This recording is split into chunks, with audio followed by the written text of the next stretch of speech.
कबीर माया दासी संत की उबह दे आशीष, विलसी और लातो छड़ी सुमर सुमर जगदीश। अर्थात कबीरदास जी कहते हैं कि सर्व सुख सुविधाएं धन से होती हैं। वह धन शास्त्र विधि अनुसार भक्ति करने वाले संत भक्ति का स्वतः होने वाला, जिससे प्राप्त करना उद्देश्य नहीं, वह फिर भी अवश्य प्राप्त होता है। जैसे जिसने गेहूं की फसल बोई तो उसका उद्देश्य गेहूं का अन्न प्राप्त करना है, परंतु भूस अर्थात चारा भी अवश्य प्राप्त होता है। चारा तूड़ा गेहूं के अन्न का है।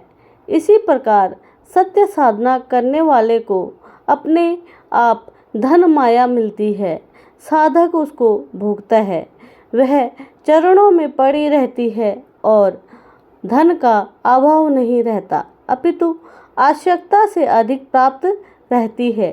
परमेश्वर की भक्ति करके माया का भी आनंद भक्त संत प्राप्त करते हैं तथा पूर्ण मोक्ष भी प्राप्त करते हैं। सतगुरु में सत कृतज्ञ कह तेरा, त्रेना नाम सुमित मेरा। द्वापर में करुणामय कहलाया, कलयुग में नाम कबीर धराया। अर्थात कबीर परमेश्वर चारों युगों में आते हैं।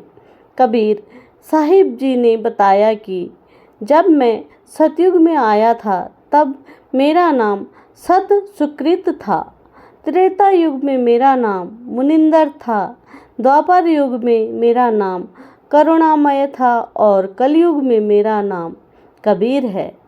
चारों युगों में मेरे संत पुकारे, और क्रूक कहाँ हम हेल रे। हीरे मान की मोती बरसे, ये जग जुगत ढेल रे। अर्थात हम सत साधना तत्व ज्ञान रूपी हीरे मोतियों की वर्षा कर रहे हैं कि बच्चों में भक्ति करो, इससे बहुत लाभ होगा।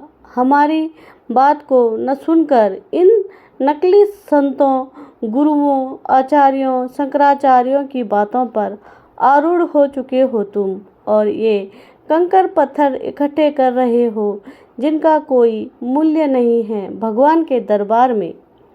कबीर पत्थर पूजे हरि मिले, तो मैं पूजूं पहाड़। तातो ते चक्की भली, पीस खाए संसार। अर्थात कबीरदास जी कहते हैं कि हिंदुओं को समझाते हुए कहते हैं कि किसी भी देवी देवता की आप पत्थर की मूर्ति बनाकर उसकी पूजा करते हैं, जो कि शास्त्र विरुद्ध है, जो कि हमें कुछ नहीं दे सकती। इनकी पूजा से अच्छा चक्की की पूजा करना है, जिससे हमें खाने के लिए आटा मिलता है।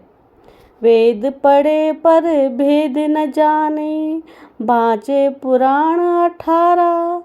पत्थर की पूजा करे, भूले सृजन हारा।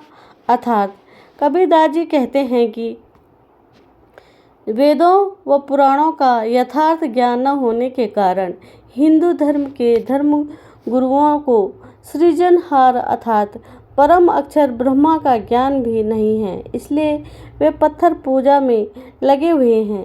सतगुरु के अभाव में वे वेदों को पढ़ने के बाद भी उनके सही ज्ञान से परिचित नहीं हो सके। कबीर पाहन ही कह देहरा, पाहन ही का देव। पूजन हारा आगरा, क्यों करी माने सेव। अर्थात कबीरदास जी कहते हैं कि पत्थर के बने मंदिर में भगवान भी पत्थर के ही हैं, पुजारी भी अंधे की तरह विवेकहीन हैं, तो ईश्वर उनकी पूजा कैसे संपन्न होगी। कबीर कागद केरी नाउरी, पानी केरी गंग। कहे कबीर कैसे तिरे, 5 कुसंगी संग। अर्थात यह शरीर कागज की तरह नाशवान है, जो संसार रूपी नदी की इच्छा वासनाओं में डूबा हुआ है। जब तक 5 विकार काम, क्रोध, लोभ, मोह, अहंकार पर नियंत्रण नहीं कर लिया जाता है, तब तक संसार से मुक्ति नहीं मिल सकती।